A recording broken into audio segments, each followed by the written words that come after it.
Hello. Hello. Welcome. I gotta practice my Mike Conley. Hello. So, hello and welcome to Em and Mike Read a Book. We are on chapter 13 of the Count of Monte Cristo. I am Em. I'm Mike. And where did we leave off last time, Mike? That's a great question. It's been slightly over a week. I know during last week's episode we were like, oh, we're gonna do this a lot more, but then like family stuff happened. So hopefully we're gonna double down. We're gonna make this happen. But what I think just happened was that Villefort was talking to his dad. Yes, we had the father-son moment, and the dad has definitely got all the power. And his dad definitely maybe killed a man. Definitely maybe killed a man. Definitely, and or he's was like, involved. I will change my outfit. Is it murder? If it's political, it's not murder. Yeah, it's political speech. It's protected. It's just politics. It's just politics. And then he like changed all his clothes. Yeah. He was like, oh, they have my description? Yeah. And then he like just swaps out a bunch of his clothes for Villefort's clothes. Thank you, son, for the tip. Yeah. Very good. And then he like escapes into the night and like walks past some police who are like, looks good. Yeah. Not suspicious whatsoever. This guy, 100% innocent. Hundo P. So that's where we left off. And this next chapter is called... and Villefort went back to Marseille. He went back to Marseille. Oh yeah, that's right. That's how it closed. He like here. got in his little pumpkin carriage and just like trundled all the way back to Marseille. A prey to all the hopes and fears which enter into the heart of man with ambition and its first successes. Mm-hmm. Wow. Mm-hmm. Oh yeah, and Napoleon is like on the ground. He is in France and he's heading to Paris. Yeah, well maybe because it seems like pretty sure. It seems pretty sure. He's entered Grenoble at least. Both camps are like we've got all the intel, and then like the king is like we've got all the intel, and then Noirtier is like, no, I've got all the intel. Oh, I know where Bonaparte is. Yeah, all the police, like, they don't know anything. I've got secret police. So, who knows? But we suspect that Napoleon is on the ground in France somewhere. He's going to try and overthrow the government, Napoleon style. And this next chapter is called The 100 Days. So, I haven't read a single line of the first paragraph. Yeah. But my guess, I'm going to put it out there, I think we're going back, shifting focus to Dantes in prison. I'm guessing this 100 days is the first 100 days in prison. So sad. Yeah. I hope he just busts a move and does something awesome. Yeah. Like, how long have we been in quarantine, like lockdown? Like 60 days? 80 days? Early March? Yeah, early March. So, like, not that long, but imagine you were in, like, a prison in, like, 19th century France. Yeah. So, that's what's going on. He's obviously got it a lot worse. Yeah. No comparison. All right, why don't you start us off? All right, chapter 13, The 100 Days. Monsieur Noirtier was a true prophet, and things progressed rapidly, as he had predicted. Everyone knows the history of the famous return from Elba. I don't actually know the history. Not everyone knows. We don't know the history. Knows the history of the famous return from Elba, a return which was unprecedented in the past and will probably remain without a counterpart in the future. Okay. Louis XVIII made but a faint attempt to parry this unexpected blow. The monarchy he had scarcely reconstructed tottered on its precarious foundation, and at a sign from the emperor, the incongruous structure of ancient prejudices and new ideas fell to the ground. Villefort, therefore, gained nothing save the king's gratitude, which was rather likely to injure him at the present time. Oh yeah, because if Napoleon takes over, you don't want to be a friend of the king. And the cross of the Legion of Honor, which he had the prudence not to wear, although Monsieur de Blacas had duly forwarded the brevet. I don't know what that means. I don't know either. Napoleon would, doubtless, have deprived Villefort of his office had it not been for Noirtier, who was all-powerful at court, and thus the Girondin of 93 and the Senator of 1806 protected him, who so lately had been his protector. All Villefort's influence barely enabled him to stifle the secret Dantes had so nearly divulged. All Villefort's influence barely enabled him to stifle the secret Dantes had so nearly divulged. So no one has drawn the line yet between Villefort and Noirtier, I guess. Mm-hmm. The king's procurer alone was deprived of his office, being suspected of royalism. Wow. Okay, so it's like, maybe I was wrong. Maybe we're not back in prison here with Dantes. This is like the first 100 days of Napoleon having overthrown the monarchy, which I didn't know that had occurred. Who knows? Everybody but us. However, scarcely was the imperial power established. That is, scarcely had the emperor re-entered the Tuileries and begun to issue orders from the closet into which we have introduced our readers. Okay. I didn't realize that the king issued orders from a closet, but we're learning more about French politics every day. There we go. He found on the table there Louis XVIII's half-filled snuff box. Scarcely had this occurred when Marseille began, in spite of the authorities, to rekindle the flames of civil war, always smoldering in the south, and it required but little to excite the populace to acts of far greater violence than the shouts and insults with which they assailed the royalists whenever they ventured abroad. Oh, hang on a second. This seems like a non sequitur, to use the French. We have introduced our readers. He found on the table there Louis XVIII's half-filled snuff box. Okay. Unrelated. All right, man. But also Civil War. The royalists are all being insulted. Okay, so here we have presumably Napoleon wearing the famous hat. Fun fact, apparently Napoleon was of average height. He wasn't like crazy short. I like think that was he's the British trying to propaganda. put that. It's like the carrots make you see better. Exactly. It's just propaganda. Yeah. But here's Napoleon presumably riding in, his horse looking pretty fancy, doing that sort of like, a fancy trot. All right, why don't you take it from here? Okay. I'm going to have a cookie. Oh, go for it, please.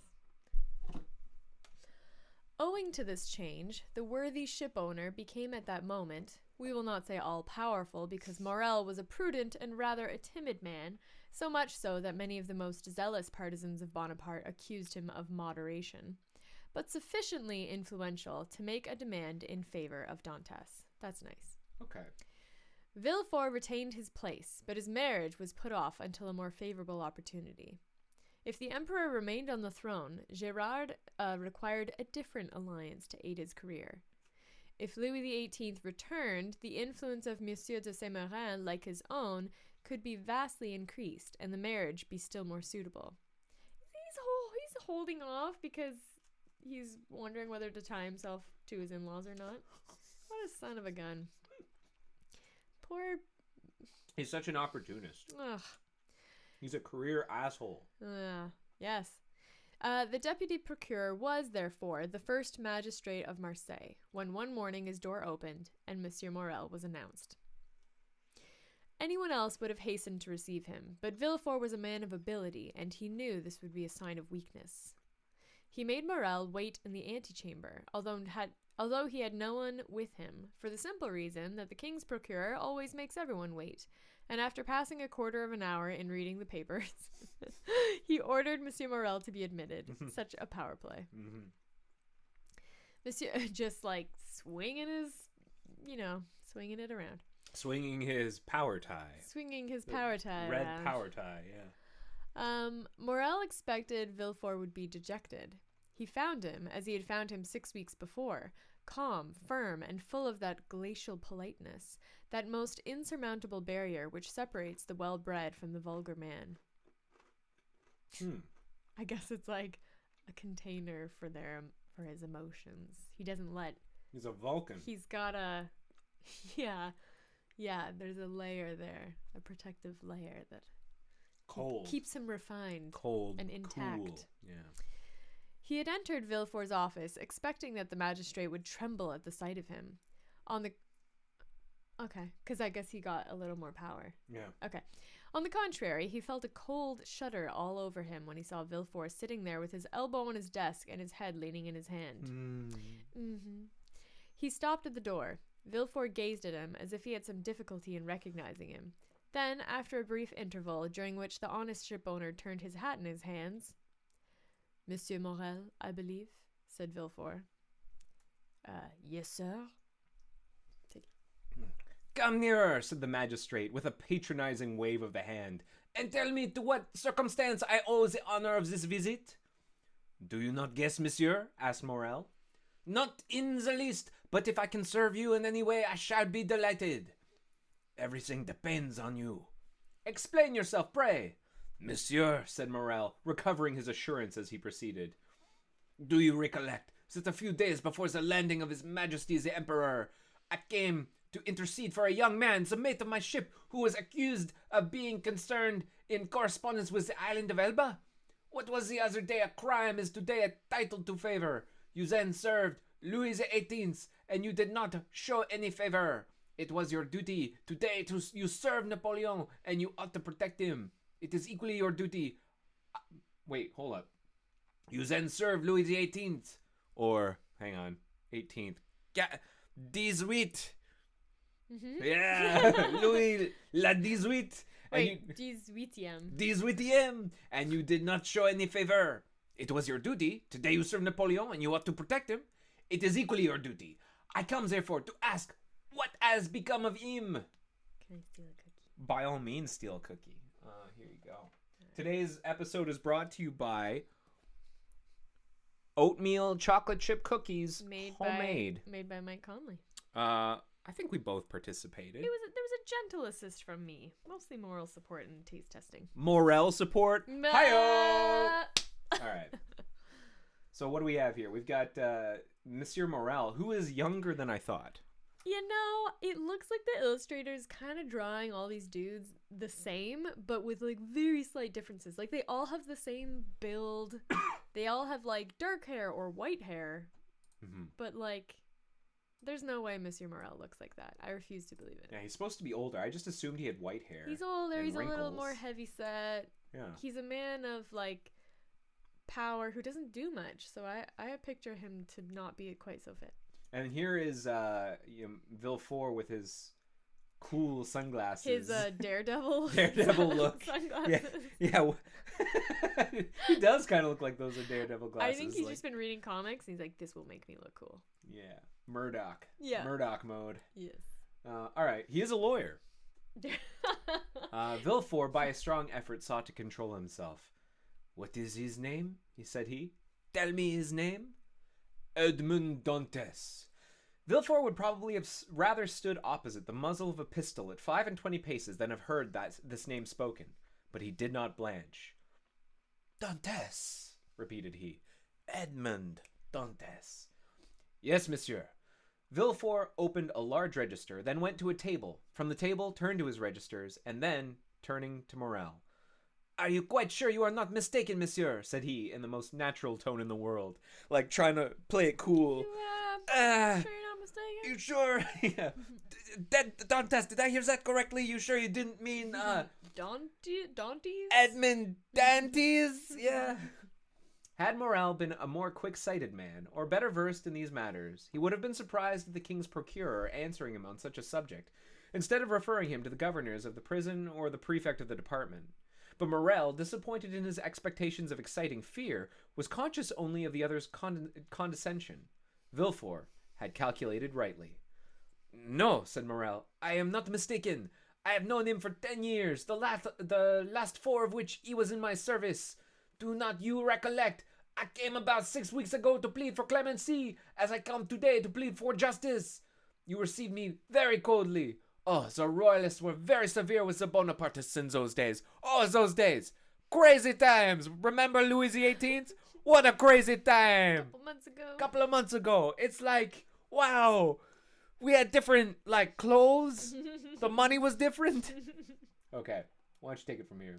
Well, are you still working the cookie? All right, I'll do another couple paragraphs and you finish your cookie. Do one more, I got it. Okay. Monsieur, returned Villefort, I was then a royalist because I believe the Bourbon not only is heirs to the throne, but the chosen of the nation. The miraculous return of Napoleon has conquered me. The legitimate monarch is he who is loved by his people. Very politically safe position. So diplomatic. Yeah, it's like, who's in charge is who's in charge. All right, take it away. That's right, cried Morel. I like to hear you speak thus, and I augur well for Edmund from it. Wait a moment, said Villefort, turning over the leaves of a register. I have it. A sailor who is about to marry a young Catalan girl. I recollect now. It was a very serious charge. How so? You know that when he left here, he was taken to the Palais de Justice. I can't remember. Justice? If we're doing full French or anglicizing it. We're gonna do our best, just To like the make Palais a call. de Justice. Yeah, do it. All right. Well, I made my report to the authorities at Paris, and a week after he was carried off.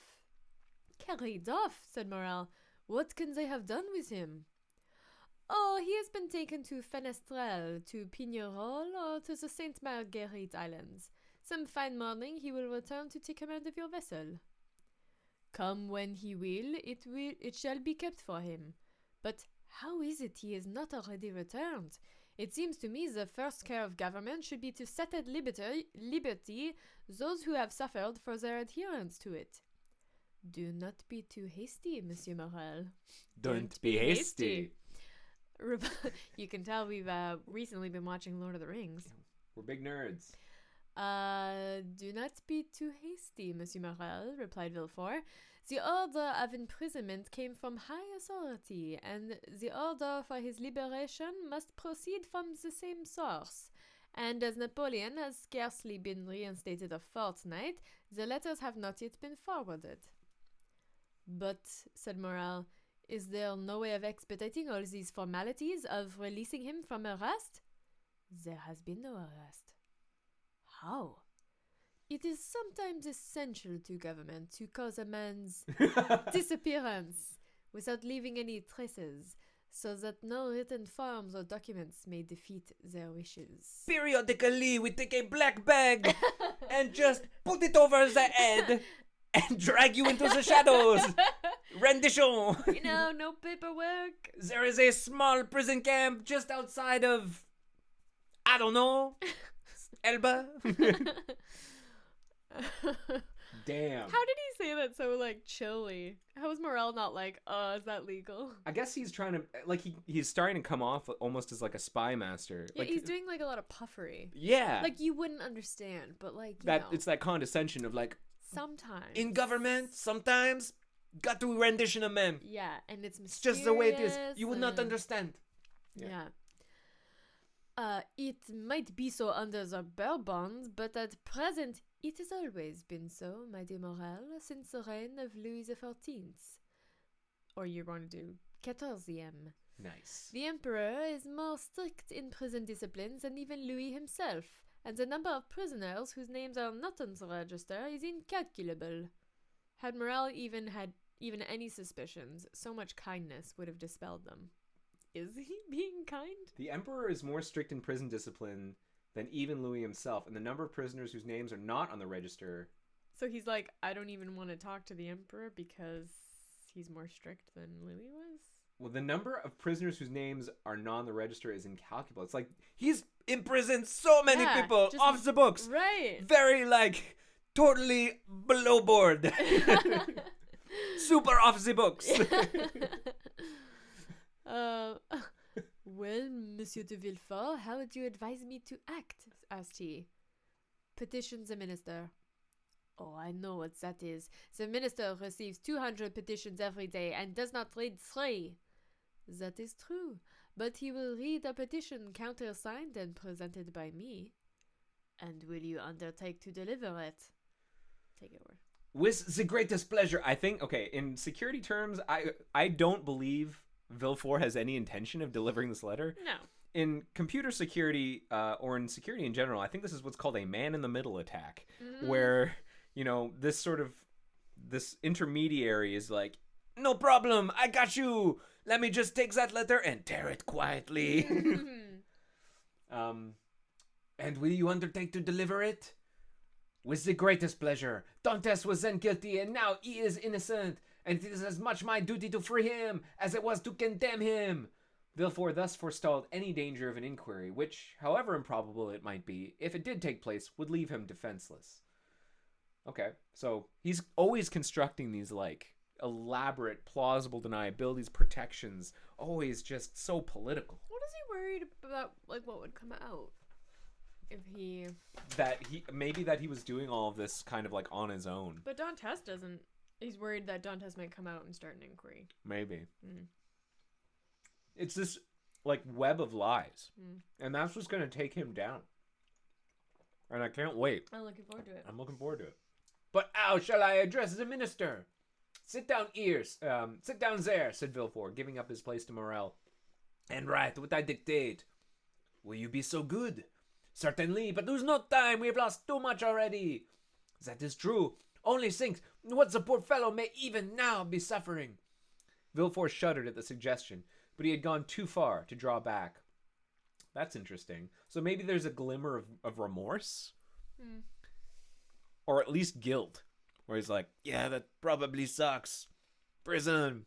Not a good time. Let's not think about it. Dantes must be crushed to gratify Villefort's ambition. Yeah. Wow. The author is really like laying it in there. Like, just so you know, this is his character motivation. Villefort dictated in a petition in which, from an excellent intention, no doubt, Dantes's patriotic services were exaggerated, and he was made out one of the most active agents of Napoleon's return. It was evident that at the sight of this document, the minister would instantly release him. The petition finished, Villefort read it aloud. That will do, said he. Leave the rest to me. Will the petition go soon? Today. Countersigned by you. The best thing I can do would be to certify the truth of the contents of your petition. And sitting down, Villefort wrote the certificate at the bottom. Why don't you take it from here? What more is to be done? I will do whatever is necessary. This assurance delighted Morel, who took leave of Villefort and hastened to announce to old Dantes that he would soon see his son. Not likely, considering how much book there is left. It's nice, though, that Morel is, like, in his corner, though. Yeah, he's got an advocate. As for Villefort, instead of sending to Paris, son of a gun, Here. he carefully preserved the petition that so fearfully compromised Dantes, in the hopes of an event that seemed not unlikely. That is, a second restoration. What? Oh my god. Just in case. I guess if he did write such a thing that was like, he is 1,000% an agent of Napoleon, release him now, and then the king came back the next day, He'd be like... he'd be executed. Yeah. And I guess maybe that's what he's anticipating. Again, we're not familiar with the history, but maybe that's what happened. Maybe the monarchy came back. We don't know. We'll see. Yeah, I don't know. Okay. Blah, blah, blah, blah. Dantes remained a prisoner and heard not the noise of the fall of Louis XVIII's throne or the still more tragic destruction of the empire. Twice during the 100... I think the fact that it's called the 100 Days means that his rule ends after. Yeah. It also means that I was dead wrong. This has nothing to do... Like, yes, we talked a little bit about Dantes, but I thought it was about Dantes' 100 days in prison. No, it's about the 100 days Napoleon was in charge, I guess.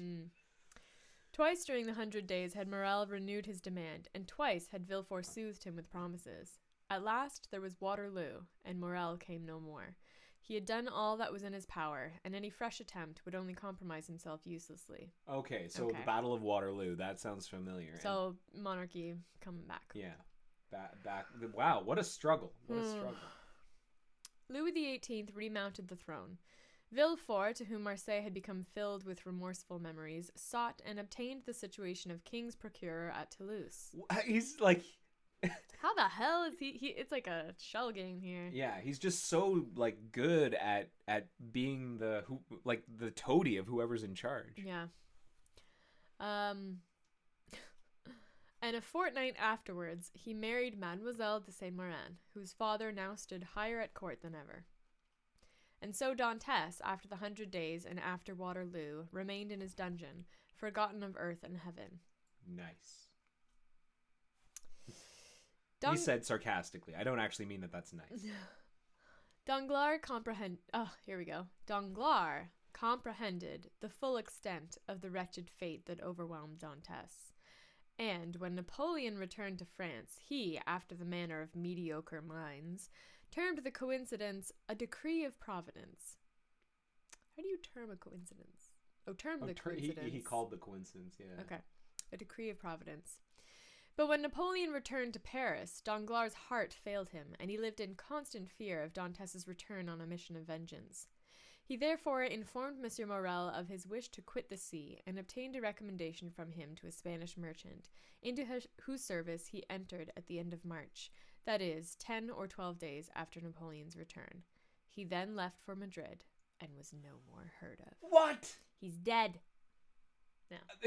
No justice. No justice. Danglars, it was originally the architect of this whole thing, and I got a feeling, if this is to be believed, this line was no more heard of, that he just sort of is like, oh, I'm gonna disturb this shit, and then I am out of here, peace, and then that's it. No justice. Lived happily to the end of his days. No, he Dumas. got swallowed by a shark for sure. I hope so. It's all you. Okay. Fernand understood nothing except that Dantès was absent. What had become of him, he cared not to inquire. Only during the respite, thank you. Only during the respite, the absence of his rival afforded him, he reflected, partly on the means of deceiving Mercedes as to the cause of his absence, partly on plans of emigration and abduction, Okay. as from time to time he sat sad and motionless on the summit of Cape Faro, at the spot from whence Marseille and the Catalans are visible, watching for the apparition of a young and handsome man, who was for him also the messenger of vengeance. Fernand's mind was made up. He would shoot Dantès, and then kill himself. But Fernand was mistaken. A man of his disposition never kills himself, for he constantly hopes. He's such a romantic, this man. During this time, the empire made its last conscription, and every man in France capable of bearing arms rushed to obey the summons of the emperor. Fernand departed with the rest, bearing with him the terrible thought that while he was away, his rival would perhaps return and marry Mercedes. Had Fernand really meant to kill himself, he would have done so when he parted from Mercedes. His devotion and the compassion he showed for her misfortunes produced the effect they always produce on noble minds. Mercedes had always had a sincere regard for Fernand, and this was now strengthened by gratitude. my brother, said she, as she placed his knapsack on his shoulders, like he's off to school. Have this apple, un pomme. Here, your little hat. Here's your fruit roll up. Little fruit by the foot. Be careful of yourself, for if you are killed, I shall be alone in the world. These words carried a ray of hope into Fernand's heart. Should Dantès not return, Mercedes might one day be his. She's your sister! Or at least that's what she thinks she is. Ugh. Be careful of yourself, for if you are killed, I shall be alone. That's Mercedes. This is Fernand. He's got his little backpack. He's got a walking stick. He's like, yeah, first day some school shorts. outfit. Some shorts. Capri pants. Yeah, flood pants, really tall socks. I don't know. Tights, probably. Yeah. All right, we're almost done. Why don't you take us home? Okay. Mercedes was left alone, face to face with the vast plain that had never seemed so barren, and the sea that had never seemed so vast. Bathed in tears, she wandered about the Catalan village. Sometimes she stood mute and motionless as a statue. What does she do for work? Okay. Wasn't she like at a fish mart? Wasn't she selling fish? I forget. Something about fish. Okay. Motionless as a statue, looking towards Marseille, at other times gazing on the sea, and debating as to whether it were not better to cast herself into the abyss of the ocean and thus end her woes. So dramatic. To be or not to be. Get Bumble. It was not want of courage that prevented her putting this resolution into execution, but her religious feelings came to her aid and saved her. She wasn't a coward like Fernand. She would have killed herself. But she was super religious, all good. Caderousse was, like Fernand, enrolled in the army, but being married and 8 years older, he was merely sent to the frontier. Old Dantès, who was only sustained by hope, lost all hope at Napoleon's downfall. Oh no! 5 months after he had been separated from his son, and almost at the hour of his arrest, he breathed his last in Mercedes' arms. Monsieur Morel paid the expenses of his funeral and a few small debts the poor old man had contracted. There was more than benevolence in this action. There was courage. The South was aflame, and to assist, even on his deathbed, the father of so dangerous a Bonapartist as Dantès was stigmatized as a crime. Wow. Oh, what a chapter. So sad. What a chapter. Very interesting. Oh my god. Okay, so it was 100 days of like this takeover. Napoleon's back, baby. We're back. And Yeah. that was the opportunity to get Dantes out. You know, even if he'd gotten out, he would have had to leave the country in order to be safe. Yeah, after the Battle of Waterloo, presumably the switchover, the restoration would have been pretty swift, and then all of the Bonapartists were either imprisoned, executed, black-bagged, who knows? Yeah, like Villefort did him a favor. I guess. I think it seemed like he knew. He's like, just in case the king comes back. I guess, yeah, it doesn't seem like Villefort had high hopes for Napoleon. No. He's like, it is a fad. Well, he was... It will recede once people realize they're not into it. Well, they're not into Napoleon. They don't like his hat anymore. Yeah. I guess it's like it's an unstable situation, and until it was proved to be a stable environment, he thought I can't trust that this will be our new reality. Yeah. Napoleon will be gone. Yeah. Oh, that is so sad. And I think we closed the loop on a bunch of characters here. We did. Danglars, gone. Caderousse? In the army. In the army. Fernand, in the army. Yeah. Monsieur, Dantes Sr., dead. Mercedes, depressed. Yeah. Villefort, still a toady. Yeah. And Dantes Jr., still in prison, probably breaking rocks with a spoon. Yeah, very, very interesting. Okay, I think that's it. That is it. That's it. I feel like there's a new chapter, there's literally a new chapter, but we're gonna turn it's time to get back to Dantes. Turn a page into something. I gotta see what he's up to. The next chapter, I think, is about him. I'm looking at the title. Yeah, it's called The Two Prisoners. I'm excited to go back to him. I want him to break out. Yeah, and I'm reasonably sure that's what happens. He busts out. That's the only, there's no way they're going to let him out. He's going to bust out. He's going to lead this whole life. It's going to be like Princess Bride. He's going to be the Dread Pirate Roberts. Yeah. He's going to gain, fame, and people are going to fear him, and he's going to come back, and he's going to, kick Villefort's ass. That, we can only hope. I thought Danglars was the big baddie of this book, but he was just a stepping stone. He was the architect, and then he pieced out, and it's Villefort who's the real antagonist here. Okay. Yes, ambition is the enemy. Macbeth style. Yeah. All right. Well, thank you so much for watching Chapter 13 of Em and Mike Read The Count of Monte Cristo. Let us know what you thought. What'd you think of this chapter? Comment, subscribe, all that YouTube shit. Just do whatever it is that you do. You do you. You do you. That's the tag. That's the tag of Em and Mike Read a Book. Em and Mike Read a Book. You do you. No, you do you. You do you. Hey. All right. We'll hopefully be back in a couple of days with another chapter.